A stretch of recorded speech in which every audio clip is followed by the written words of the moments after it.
Hello, and welcome to Instant Insights, Global Data's strategic intelligence podcast. At Global Data Strategic Intelligence, we track over 100 tech, industry, ESG, and macro themes impacting all major sectors. I'm Stu Robarts, and today we're discussing the emerging phenomenon of AI psychosis, whereby the use of AI brings about delusions or distorted beliefs.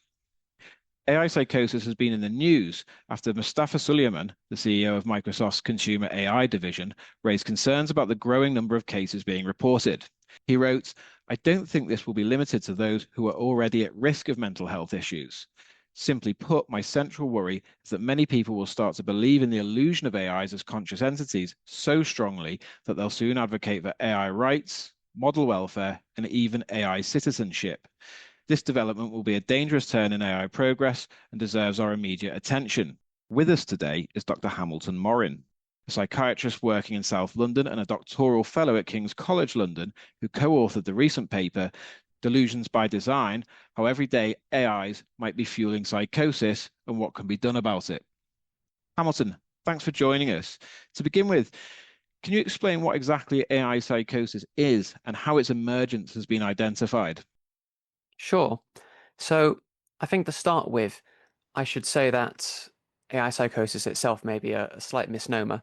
Perhaps a more accurate term would be AI-related delusions, but I'll get into that. And so this term, this phenomenon that's been termed AI psychosis, started to emerge around April time, really, where we saw there were posts on a forum website Reddit where someone shared that unfortunately their loved one had gone down a bit of a rabbit hole, a bit of a spiral, with increasing use of ChatGPT specifically in that case, and espousing beliefs that they discovered a truly sentient, conscious AI, and that they were on a mission of sorts, which would be in keeping with kind of manic, delusional, grandiose beliefs.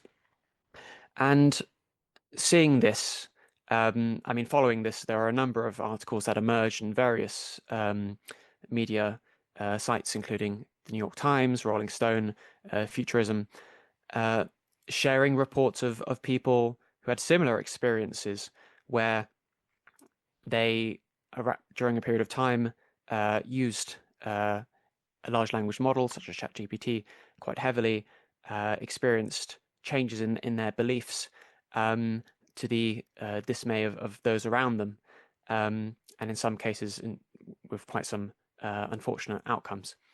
And looking at the time when we wrote our article over a month ago now, there are only 17 cases reported online. But in terms of what we saw, specifically, these seem to be stories of people presenting with delusions. And I think perhaps it might be helpful for listeners to have a bit of a breakdown of what we mean by psychosis and what we mean by delusions. But psychosis is a catch-all term for conditions that present with a marked, severe disconnection from reality. And this can present in a number of ways. One way is delusions, and delusions are fixed, firm, false beliefs that cannot be shaken regardless of how much evidence you present to the contrary. And these can be kind of paranoid persecutory delusions where you think perhaps someone is monitoring you or out to get you, or they could be grandiose manic delusions where you believe you have powers or you've been chosen for a special mission or that you're infinitely wealthy. So those are delusions. However, psychosis can sometimes and often does present with other symptoms. So hallucinations are one many listeners may have heard of. You may get kind of auditory hallucinations, hearing voices in a chronic psychotic disorder like schizophrenia, or visual hallucinations in a more organic psychosis, such as kind of a delirium picture. Other symptoms you might get with psychosis could include thought disorder, where people have disorganized speech and stop really making sense. And otherwise, people can also present with what are called the negative symptoms of psychosis, where you get a lack of motivation and flattening of mood. But, as I mentioned, in these cases, at least from what we could see from what was reported anecdotally, we only really saw evidence of delusions. None of the other kind of hallmark symptoms that you might see in a more classic psychotic disorder. And specifically, the delusions we saw had three main flavors. One of which was people believing that they'd had an awakening of sorts to the true nature of reality in a metaphysical sense.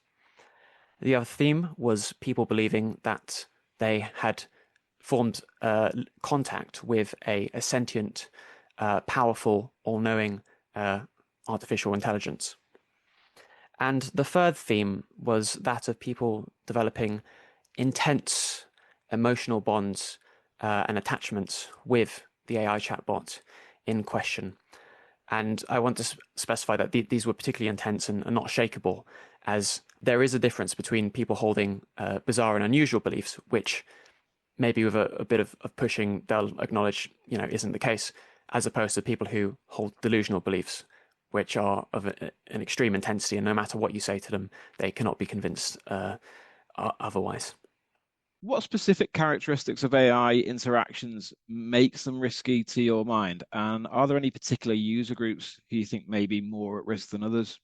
So we know that certain models have actually been identified as certain points in time being overly sycophantic.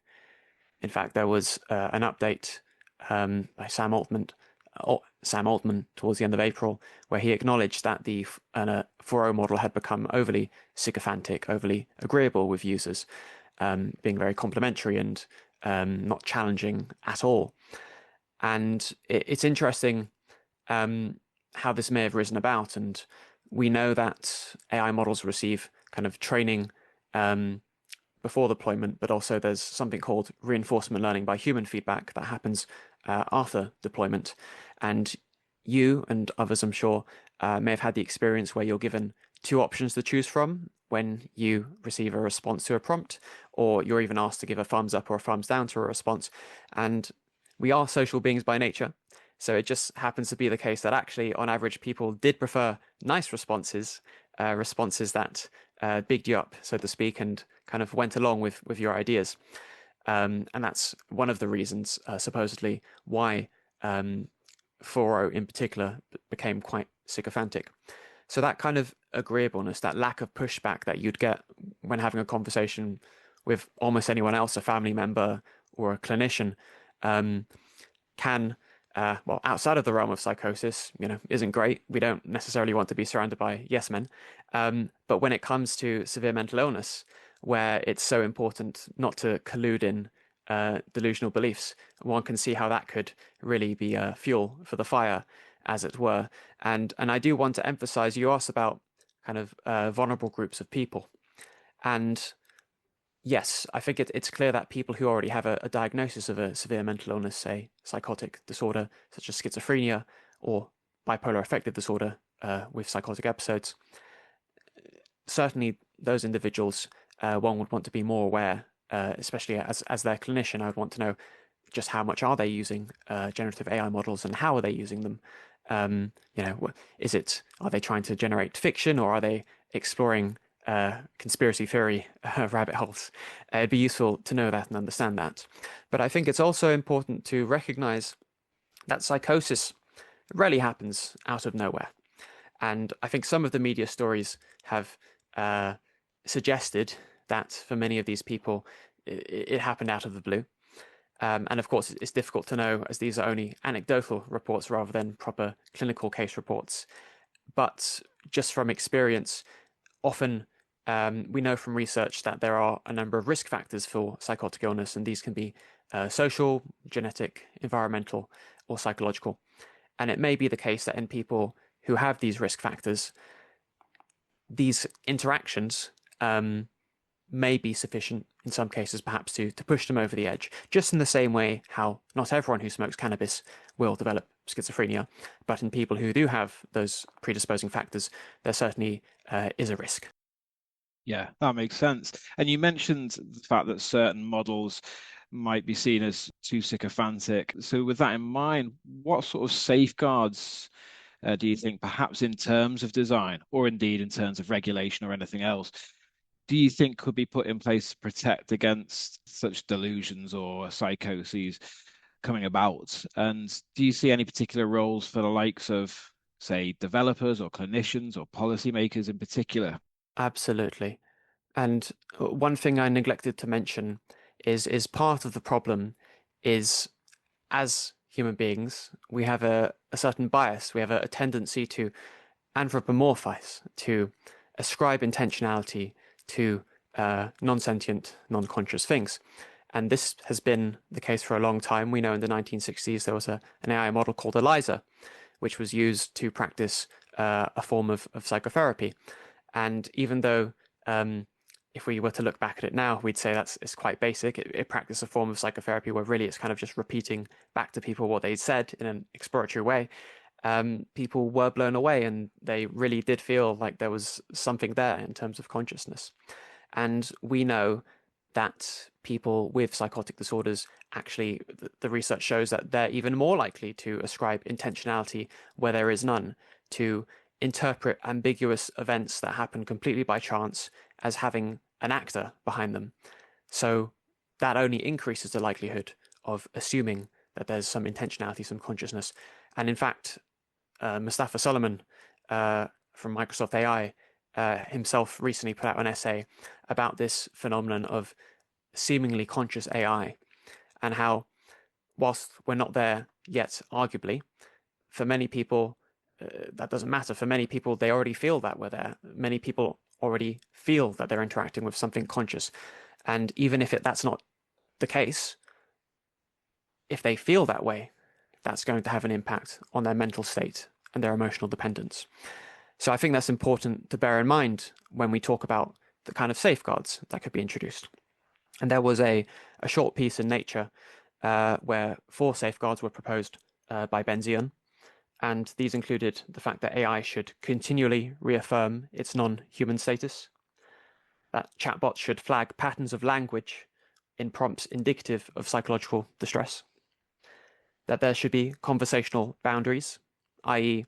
no emotional intimacy or discussion of certain risky topics like suicide, and that AI platforms, as you say, must start involving clinicians, ethicists, and human AI specialists in auditing emotionally responsive AI systems for unsafe behaviors. Beyond that, we suggest that there may also be some safeguards that would include limiting the types of personal information that one can share in order to protect privacy, companies communicating clear and transparent guidelines for acceptable behavior and use, and provision of accessible tools for users to report concerns with prompt and responsive follow-up to ensure trust and accountability. And if you'd asked me whether enough was being done in this space a month ago, I would have said certainly not. However, we know that at the start of the month, on August 4th, there was an update released by OpenAI where they acknowledged that in some users, there had been an issue of people developing emotional dependence, and in some cases, delusions. So this was, I think, an important first step, and it was certainly encouraging to hear that they're now working with a number of clinicians and researchers in order to get better at detecting these themes as they emerge in prompts and conversations, and to introduce measures to reduce risk. And some of the measures they've mentioned introducing, including reminders to take breaks, because we know that in the cases where this happened, often there was quite a flurry of increased use. And they've also suggested plans to introduce measures where the models won't directly assist you in making high-stakes decisions, but rather encourage you to reflect yourself in weighing up, say, pros and negatives, and to make the decision yourself. So this is encouraging, and as well, I am encouraged by the fact that GPT-5, on the whole, seems less prone to over-agreeableness and sycophancy. However, we know that after GPT-5 was rolled out, many people complained and were quite unhappy with the shift in tone, where it felt less agreeable, less friendly and warm, with some people even feeling that they'd lost a friend or a companion, or that their personality had completely been erased. And in response to that, OpenAI actually have made it possible for people to go back to using 4.0 as a legacy model. So it will be interesting to see whether we see a change in numbers of cases being reported and described. But all of this is, all of this is a great start. But one thing that is certainly missing, at least as far as I can tell, is the involvement of people with lived experience of severe mental illnesses, because of course their voices are so critical in this discussion in understanding how to introduce proper and appropriate safeguards. That's really fascinating. And also, just to elaborate, you guys have proposed a framework of AI integrated care, if I'm right in saying. Could you just outline that for our listeners and just explain how it might be, if you like, operationalized in a, I guess, a mental health tech or digital health setting?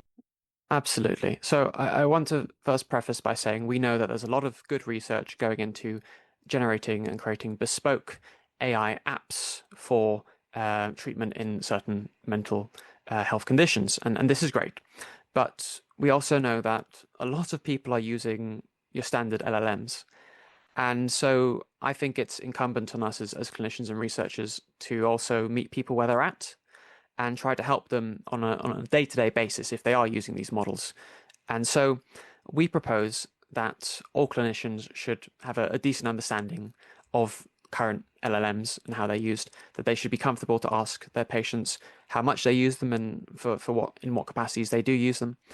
And just as you've outlined, in mental health care settings, sometimes we have this idea of advanced care planning, where, say, when someone is well, when someone has a period of stability and lucidity, working together with them to form a safety plan of sorts of what perhaps to do or what to consider if they do start deteriorating and slipping somewhat. And we propose that actually it may be possible to consider the incorporation of LLMs in this process.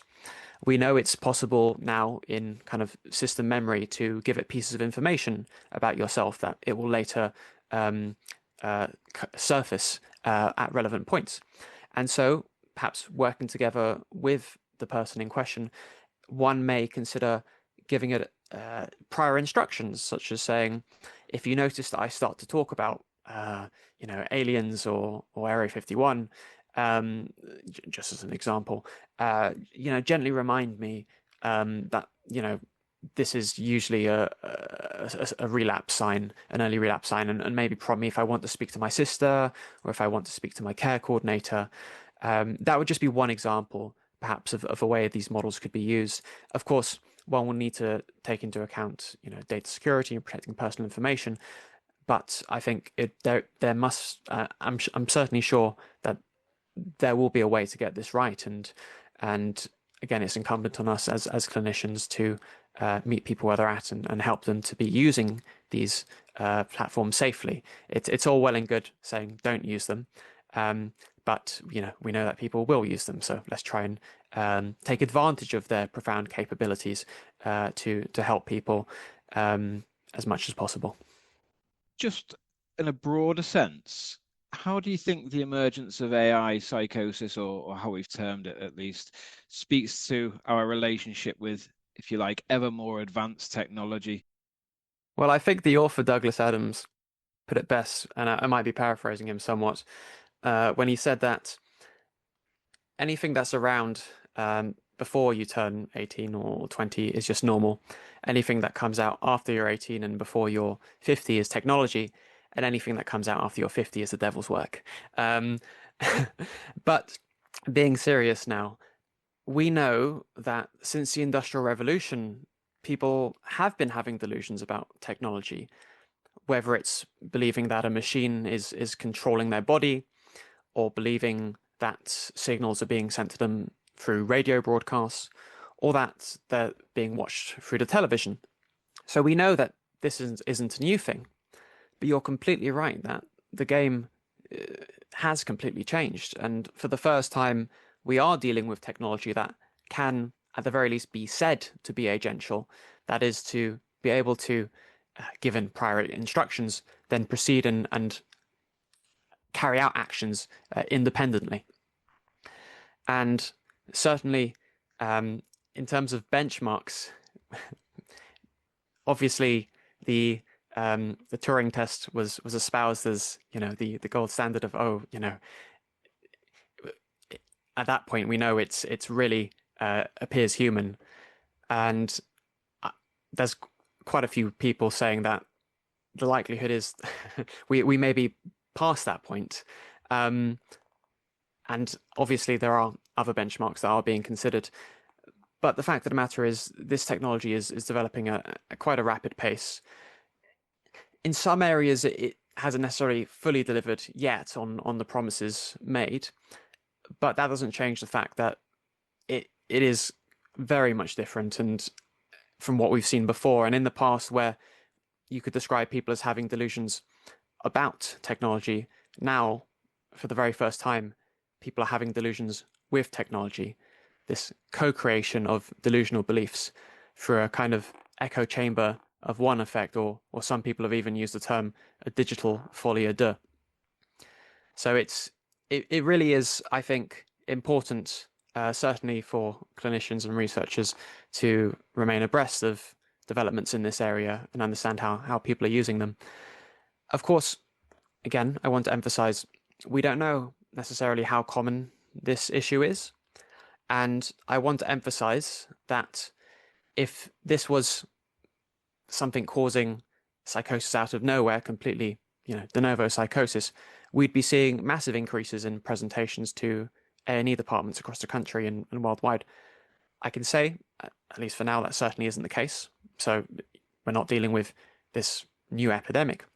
But given what we know about just how debilitating psychosis can be and how life-destroying it can be for the person suffering it and those around them, it's certainly something that companies should take notice of and do as much as possible to address. And even outside of the realm of psychosis, this issue of emotional dependence as well is a growing matter that merits attention and consideration in terms of safeguards and collaboration with experts in the field. Just finally, Hamilton, is there anything that perhaps we haven't touched on that you might want to mention or you think warrants mentioning in relation to kind of all this conversation? Yes, I think, again, I just want to emphasize that there is a difference between, bizarre beliefs and delusions. And historically, when we talk about delusions, one of the terms we use to describe them is non-culturally congruent. So, for example, if you believe that you have been chosen for a special mission, but you happen to live in a community of people who also believe that, then we wouldn't call that a delusion. I think another point to remember is that delusions often develop quite gradually and can develop quite insidiously. And so, yes, whilst it may be challenging if a loved one is spending increasing amounts of time talking to ChatGPT and believing that they've come up with a multi-million-dollar idea and they're going to change the world, it might be tempting to tell them, you're completely wrong. I mean, certainly you shouldn't agree with them, but it's important to be aware that often direct confrontation can lead to guardedness and distrust. More gentle exploration can be helpful, and certainly taking a non-judgmental approach as much as possible if one does have loved ones going through this. There is actually a group that has been set up called the Human Line Project of people who have had experiences like this, where they're sharing their stories. And so I think we were talking about, the importance of lived experience voices earlier. I think groups like this certainly are important for policymakers and companies to be working together with. And of course, it goes without saying, if one did have any concerns regarding the safety of a loved one, of course, it's important to reach out to the appropriate services, calling Samaritans or 999 or going to A&E if one is truly concerned. But that's just something I have to say as a clinician. Well, that's all we've got time for, and a fair point to finish on, I would say. But thanks so much for joining us, Hamilton. It's been absolutely fascinating listening to your insights, and a real pleasure. Thank you. Thank you very much for having me, Stu. Thanks again to Hamilton for those instant insights, and thanks to you all for listening. From all of us at Global Data Strategic Intelligence, see you next time.